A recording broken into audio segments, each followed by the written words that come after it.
Ladies and gentlemen, it is time for our review of Clash in Paris. Let's just get straight into it. Let's start with the match card. Bev, what have you put for the match card? Oof. When I first looked at the match card, I was excited for one match, really, a lot. I agree. And I believe it was Naomi versus Stephanie was the original match. And then she got pregnant.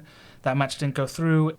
The whole match card, there was like 2 matches I wanted to see. I'm going with the D.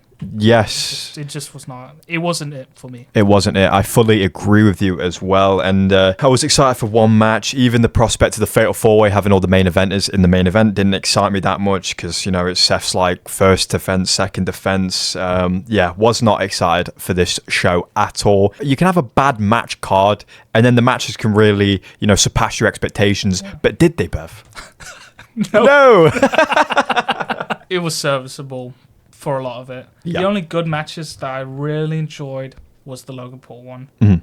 And maybe the Rusev one. Yeah, that one. Funnily enough. Those ones were pretty good. Yeah. But the rest was so serviceable. And the main event was like a Monday Night Raw match. It's like, we've been here before. I'm going to go with a C. I have also gone with a C as well. And I've fully done it out. Bronson and Roman was bang average, spiced up towards the end. Yeah. Becky Lynch and Nikki Bella was an actively not good match. Yeah, and I know you said a lot of people are dogging on Nikki Bella, was it? Yeah, but it's like both. It takes 2 to tango, right? It was a bad match. The tag match was fine. That's something you'd see on SmackDown. Rusev and Sheamus was good. Fatal 4-Way was fine, but John Cena and Logan Paul stole the show, and it should have been in the main event. And that is a match of the year contender. Might be one of the best matches of John Cena's retirement tour. So for that, I have to give it a passing grade at least. I've given it a C as well. And now moving on to the easiest category, we've got the crowd. Yeah, A. A. Just simple. Straight up. Paddy. It is. It's Paddy. They were start to finish. Even the shit that we weren't enjoying, they were loud and they were exceptional. They're the best crowd in Europe. They're the best crowd in WWE. Yeah. Recent history. I can't think of anything that's louder. Yeah. Maybe WrestleMania, but that's because it's like 60,000 people in the double arena, the people, so, yeah. You know what I mean? But that's probably the best crowd, the most active. Imagine a WrestleMania in Paris with 60,000 people in Paris. God, wow. There'd be riots. There would be riots. Moving on to booking, as I always say, it's often the most divisive topic here. We might differ. You know, there's decisions on match winners that Bev might not agree with that I find fine. Who knows? But what have you got, Bev? Oh, I've gone with a D. With a D here, this is what I mean. No, I didn't enjoy the booking at all. I thought it was all wrong. It was all wrong. So Seth retaining was wrong for you. Yeah. Who else?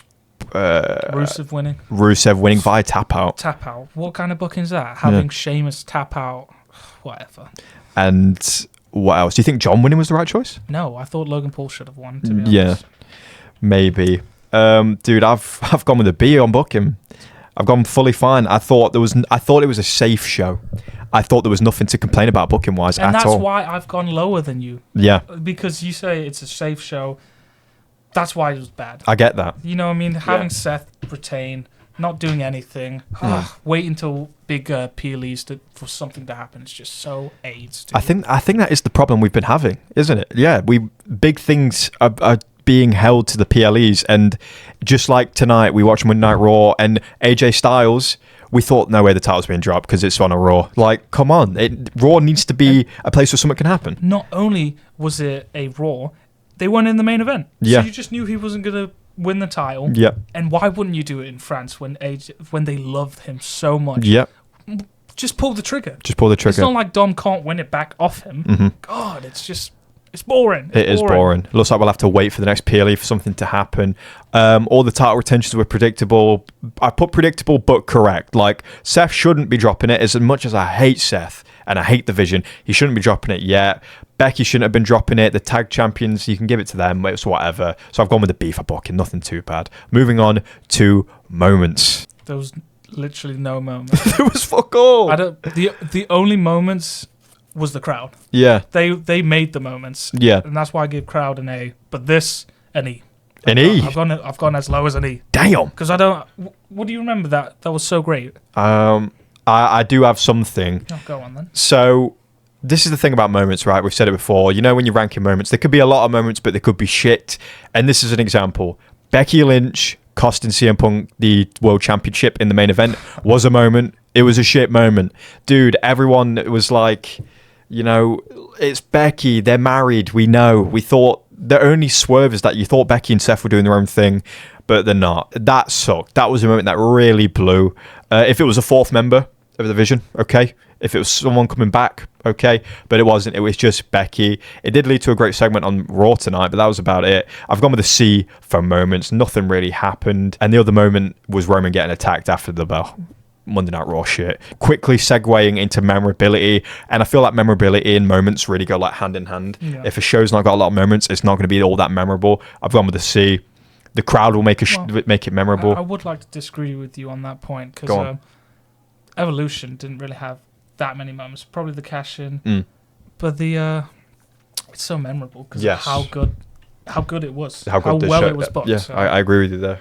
I agree. But this was not. No. The only thing memorable about this is the French crowd. Yeah. And AJ Styles wasn't even on the card, so I just don't. Oh, it's so stupid. It is stupid. I'm going with a D. With a D. Yeah, I fully respect that, dude. This might be the worst PLE we've ranked so far. Yeah, the memorability, I guess, John's match. That was awesome, and I'll remember it for that. But other than that, dude, nothing. And then this is where we get to the overall point. So everything that we've said so far in this video, if you enjoyed the show, you can give it an A despite everything you've done. But what have you given it, Bev? A D. A D, yeah.